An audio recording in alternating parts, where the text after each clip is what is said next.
Egwene Alvear is one of the most polarizing figures within the Wheel of Time. Fans across the board either love or hate her, and what I really want to get into for this character examination of Egwene is why. So going over her arc just in a very basic way. She starts as the daughter of an innkeeper in Emond's Field, and eventually is introduced to the culture of the Aiel rather deeply. She finds this culture to be incredibly appealing and immerses herself into it all the way, becoming a Wise One's apprentice, which after having some White Tower training, which she is now a White Tower accepted, is somewhat controversial. She's certainly getting training from the best of the best from multiple cultures. I kind of glazed over the fact that she's also training to be an Aes Sedai, but yeah, training to be an Aes Sedai, also training to be an Aiel Wise One. She is then summoned to the rebel Aes Sedai and made the Amyrlin seat of the rebels, goes into full-on conflict with the established White Tower, and is eventually made the Amyrlin seat of the United White Tower. She then heads the conflict between her and Randall Thor and leads the White Tower into the last battle. That is the very, very basic,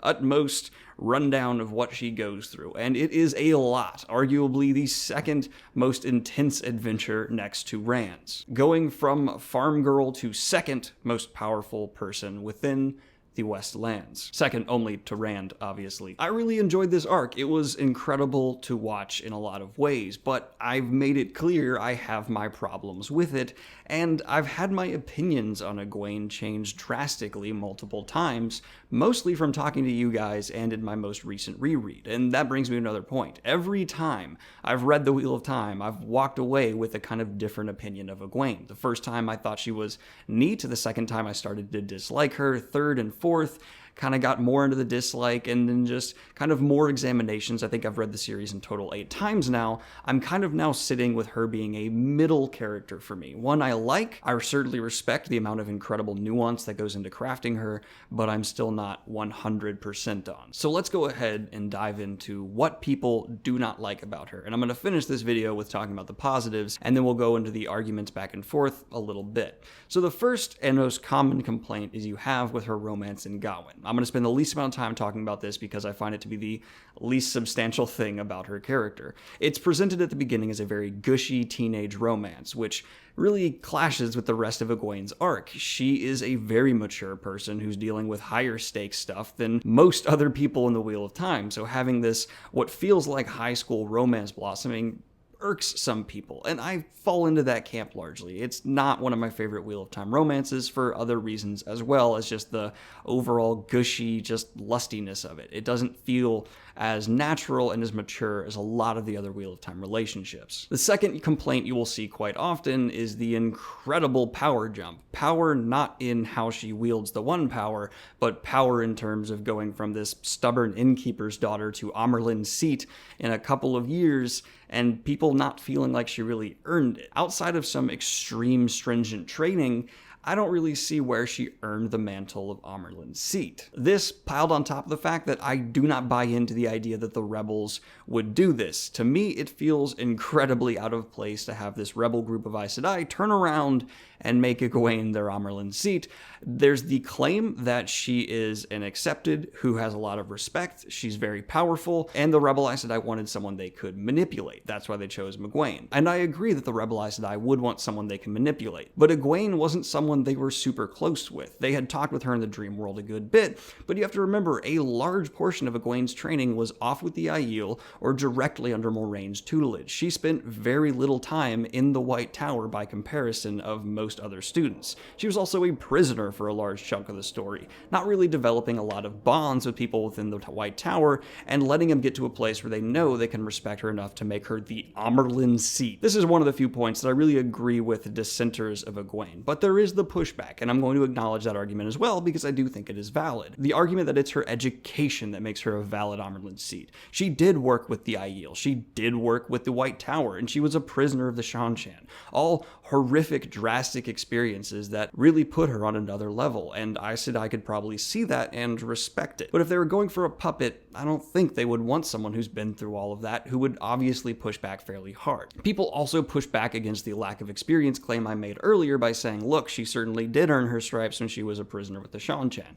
And I agree, that was a horrific time and one of the roughest times any character goes through, and it lasted longer than a lot of people realize. We have to remember the flicker incident meant that she was a prisoner of the Seanchan for a long time before she was rescued. So there is a valid argument for both sides, I feel. I just happen to fall in the camp that it did feel a bit out of place for her to be made Amyrlin, in my opinion. The final two complaints I've seen a lot of people have are that once she's Amyrlin, she feels rather Mary Sue-ish, never making any wrong decisions, kind of just always being right and super intelligent and on top of things, which I can see that complaint. It's not one I necessarily agree with and one I've never made huge note of on my channel because I think she is smart enough to really see these situations clearly, and it fits the Egwene we've been following the whole series. She's been one of the smartest characters, one of the most capable, and one of the clearest sighted. So I thought it fit within her character, and I found her character flaws to be within other things, mostly her personal relationships. Egwene struggles with dynamics with her friends quite often. I found her to be almost socially jaded at times, and it was interesting to see that aspect of her, though it seemed kind of muted, and many other people I've talked to just flat out disagree that part of her character's there,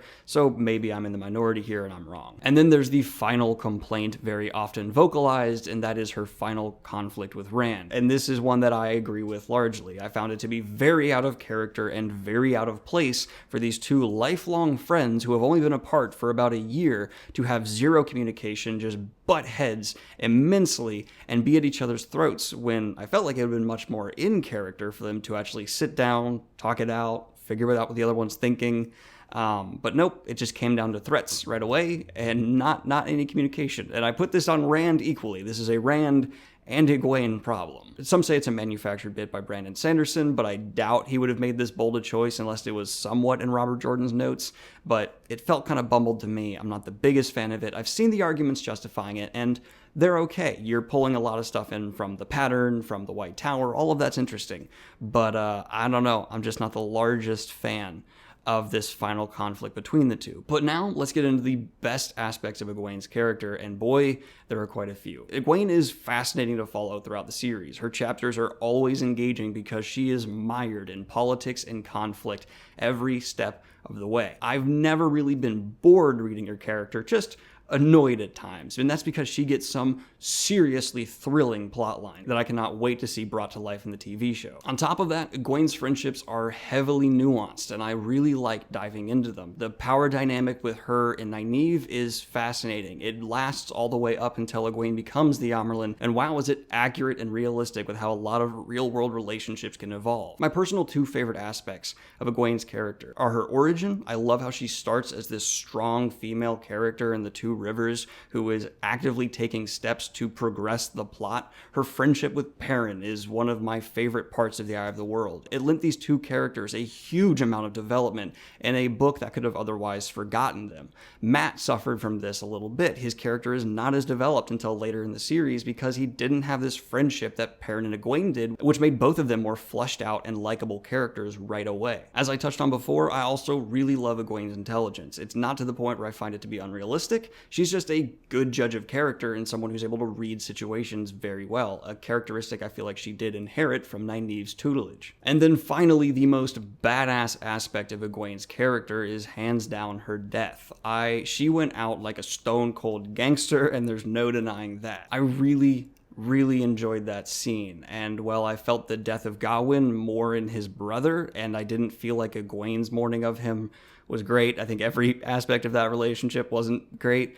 Her death itself was a huge and powerful moment. I certainly got goosebumps when I read it, and a little bit of tears, I'm gonna be honest. It felt earned, and it was right for the character.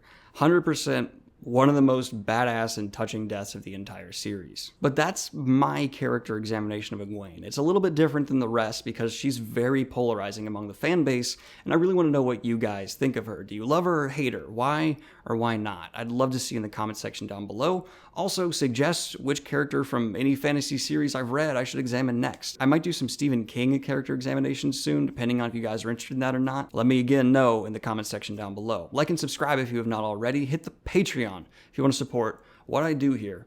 And have a good one, y'all. Peace!